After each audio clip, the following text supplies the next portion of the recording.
Right, okay, so we're off, we're recording. So we're going to look at economic, cultural and demographic drivers. This is probably, for me it's the easiest one, but for you probably not so much, because you need to do either some research or it's knowledge that you've already got. There's not necessarily too many academic models dealing with this question, but if you've got that knowledge, it's quite an easy question to answer. If you remember the session, we based it quite heavily on the Deloitte report on hospitality trends and drivers, and if you see from the roadmap that we produced, we looked at all the different sections. Now the challenge that you're going to have in the overall writing of your answer to this question is the fact that they all sort of merge into each other, and you'll see that as we go through the session this morning. It's quite a quick session because really I'm just showing you whereabouts the resources are, but it will also rely quite heavily on other resources that you've got. Or that you find from your own research. So there's a bit of extra work for you guys to do as well with this one. So let's look at the intro, and you can see there we've got in your intro, define your economic drivers, define your demographic drivers, and define your cultural drivers. So what you're doing is basically saying, I'm going to talk about these three different types of economic drivers and where they come from, where they stem from, etc. So just on this I've got a couple of little bits, but in terms of economic drivers you'll need to really find your own, because it's common sense. You need to talk about austerity, you need to talk about the housing crisis, how it's really hard for people getting mortgages, all that sort of stuff. Lack of real wage growth, especially, a lot of you won't know it because you're not in full-time employment yet, but lots of people aren't getting more than a 1 or 2% pay rise at the minute, but inflation's creeping up, so in real terms wages are going down. But where you're going to get the good marks from here is where you come up with examples of your own by looking at the news and all the other bits and pieces, that sort of stuff. Looking at demographic drivers, really that's where you're talking about different demographic types. So these are just two examples. You've got your baby boomers, your Generation X and your millennials, and I would urge you to focus on millennials for the reasons given in your lecture notes. They're going to be the dominant demographic group over the next 20 years or so anyway. They're just coming into their own financially and earning power, all that sort of stuff. And then cultural drivers, this is just a example, but I urge you to have a look through your lecture notes and do some wider reading and find some more. But this is from the sustainability stuff. We're looking at ethical purchases. So cultural drivers, people have more information about stuff given the technology revolution. They're more in a position to make informed decisions rather than just what is thrown at them from reading. But then you've also got the other stuff about disruptions to technology with fake news, all that sort of stuff. So there's also that to take into account. So that's your introduction. Now, if you follow the process of the answer roadmap, it says you go to demographics next, then economic drivers, then cultural drivers, and then obviously there'll be a summary at the end, but we'll talk about that shortly. But it doesn't really matter if you do demographic drivers, economic drivers or cultural drivers in any particular order, because you'll see from the stuff I'm going to show you now that they all sort of mingle into each other. You'll see the same slides coming up all the time.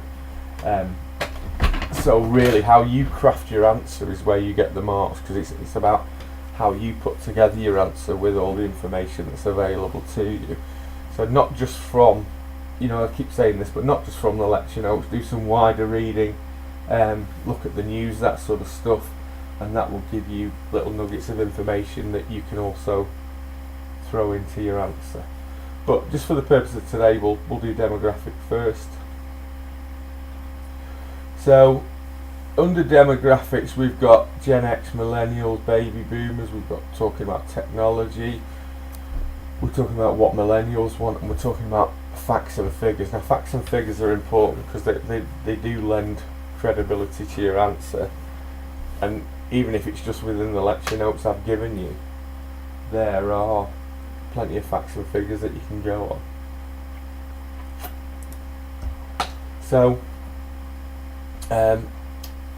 I've repeated that slide about the demographics. You can consider we're looking at what millennials want, and it's also to do with technology as well. So they've got robust appetite for innovative technology, all that sort of stuff. There's all that information within there. Bit more information about what millennials want, etc. Okay, Romy, if it sounds really echoey, I'm not sure. Anyone else, if it sounds echoey, can you raise your hand? If no one else raises the hand, it just means it's yours, so you'll have to have a look at your sound, Romy.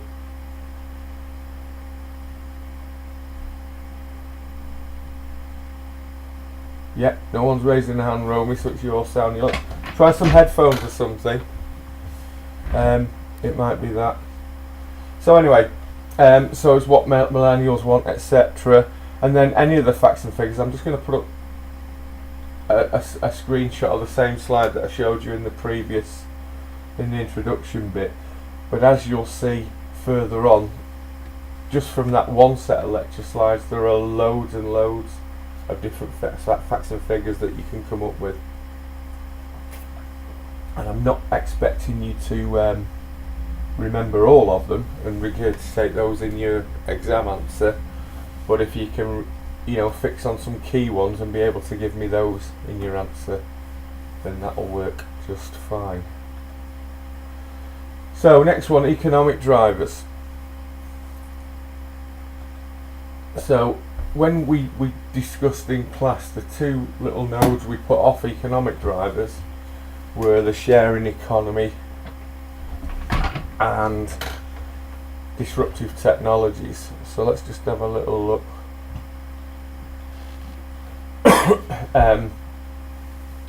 So sharing economy, Airbnb, HomeAway, all that sort of stuff, that's really having an effect on our industry, because it's changed the shape of what our industry looks like. Because not only are we competing with other businesses, we're also competing with individuals.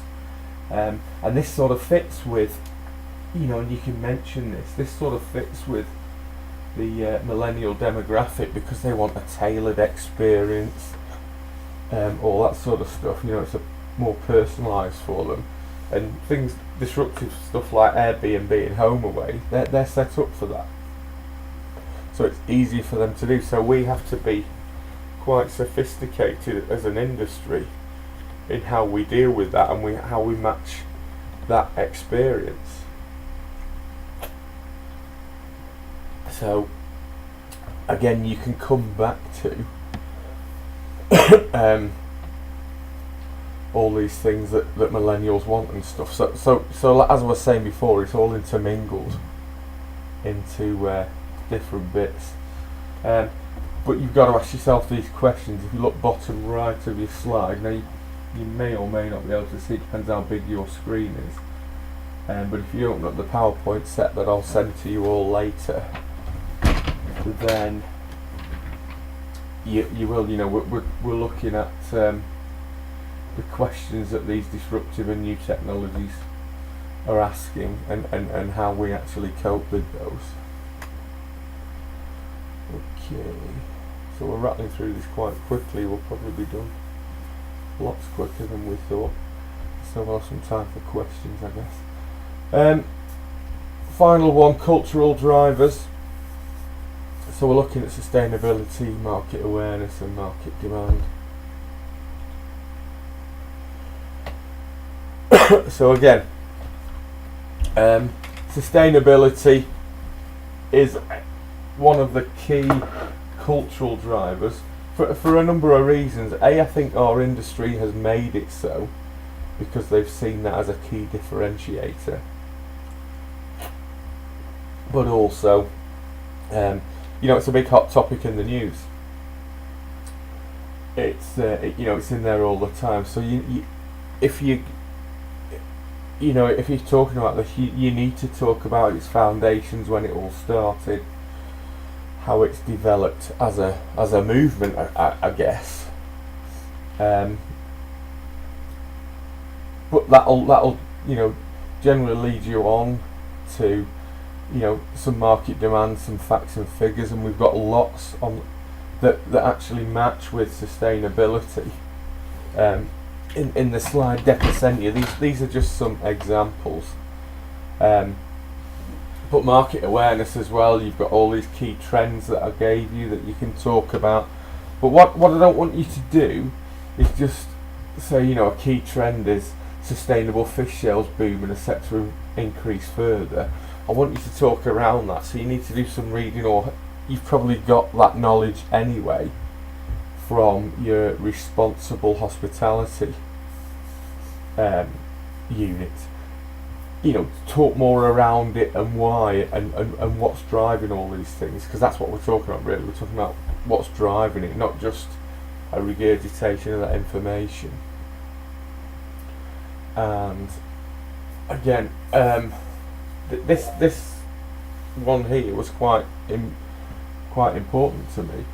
The fact that talking about it used to be older consumers who were seen as the more green consumers, but that's research is saying that's changing, and millennials are most likely to pay extra to stay at a green establishment. Now, we had the discussion in class. I mean, I don't buy that, and I don't think many of you did either.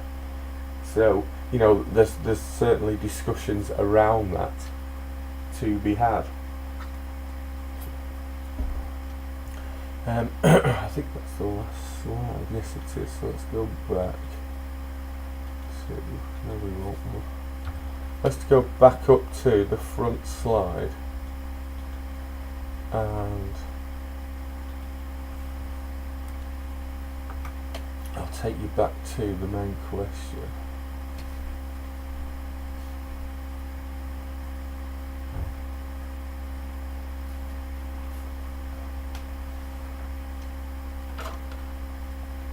Just bear with me.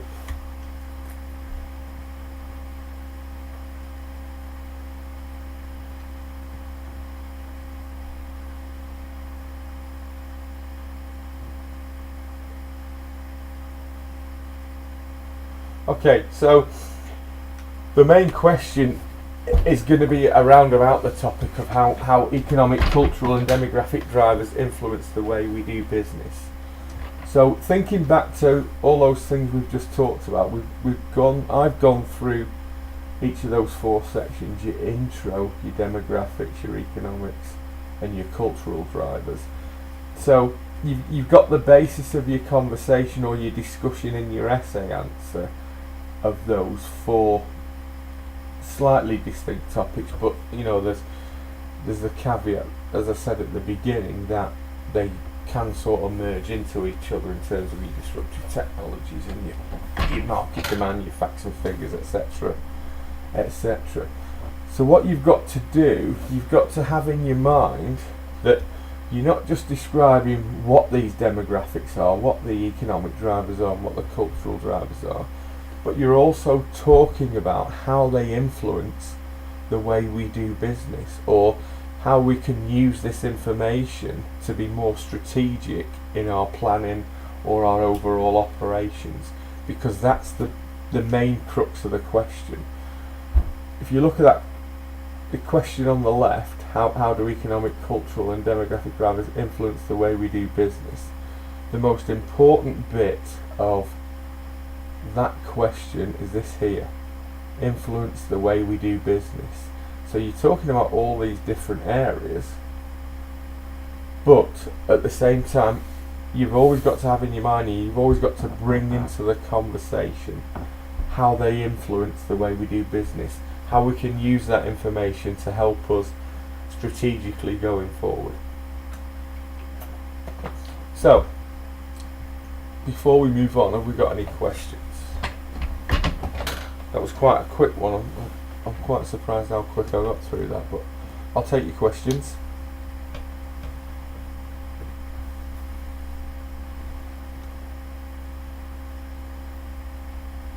We got no questions. Okay, that's fine, that's fine. Right, what I'm going to do, I'm just going to stop the recording, and it just takes about 5-10 minutes to compress that recording into an appropriate file so I can download it. And I found yesterday the second session was a little bit worrying. That was my computer processing the first video from session 1.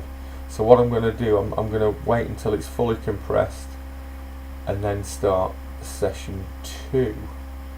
So I want you just to stay on the line so I can record your attendance, so I can make sure I send details of the YouTube video and all the other bits and pieces to the right people, and at the same time I'll take any questions if you've got them.